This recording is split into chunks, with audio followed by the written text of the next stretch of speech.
In today's video, we're going to discuss the absolute worst way people over 50 are sleeping. That's right. I didn't get a good night's sleep last night. And the reason is when you get over 50, things change in your body. We're going to tell you all about it. Okay, the first position, the number one worst position, which I found a little surprising, but it's actually sleeping on your back. So, Dr. Verand Summers, who is a cardiologist and director of sleep facility within Mayo Clinic, says there's a host of evidence overall suggesting that probably side sleeping is better. So, in this video, we're going to talk about common problems people have with sleeping on their back. And if you are going to be in that position, we'll show you some alternatives to help fix these issues. That's right. All right, two very common problems that happen as we age with the spine is number one, degenerative disc disease, and number two, spinal stenosis. And what we can do to find out, lie on your back if one of those are a problem, and actually just do a simple test. Mike, go ahead. So if you're experiencing back pain while laying straight like this, a simple solution you could try is bringing your knees towards your chest. I'm not pulling hard, I'm just simply lifting my knees up. If this offers relief, this is a good sign for you. What you can do if you like to sleep on your back and this offers relief is simply take some pillows, put them underneath your legs to get your back supported like this. Right. So that offers the low back some ability to relax and release and opens up those facet joints, which is also very comfortable. So if you're a back sleeper and you find this helpful, you could certainly invest in a leg wedge if that is something you are looking for. This can offer long-term relief. Brad, you actually have one of these, right? Right, yes. And actually with stenosis that I've used this, go to sleep with it. I can get to sleep quickly. I don't sleep with it all night long. A couple hours into it, I'll actually throw it off to the side and then I'll go to my side, and it varies. You'll see as the video goes on other alternatives. All right, the second problem that people have with sleeping on their back is number one, sleep apnea, and number two, snoring.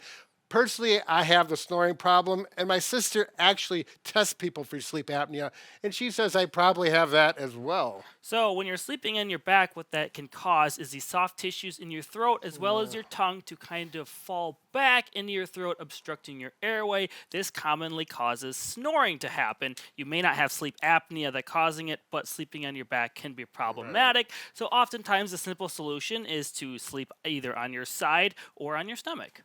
So to be clear on sleep apnea and snoring, you're either going to start sleeping on your stomach or on your sides. Now, the next thing we have a problem with is GERD, G-E-R-D, gastroesophageal reflux disease. It's a mouthful. It's the same as heartburn.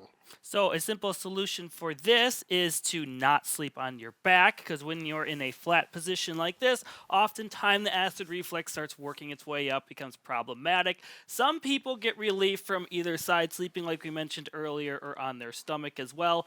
But another option is to get a type of wedge pillow. Now this one is differently shaped than the one we had for our legs, but sometimes just elevating up like this allows the acid to get pushed back down into the stomach, not causing the heartburn or throat burn, and this gives relief for some people. That's right. So the use of gravity, if you happen to have a bed, which a lot of people do nowadays, that the head elevates and goes back down, works very well.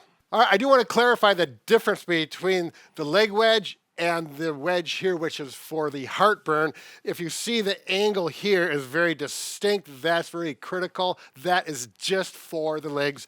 This angle here is simply for the trunk and the elevation of the trunk.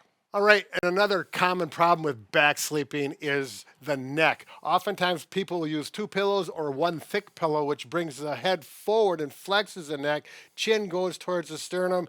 It's not only bad for the neck and the cervical spine, but also it makes it more difficult to breathe.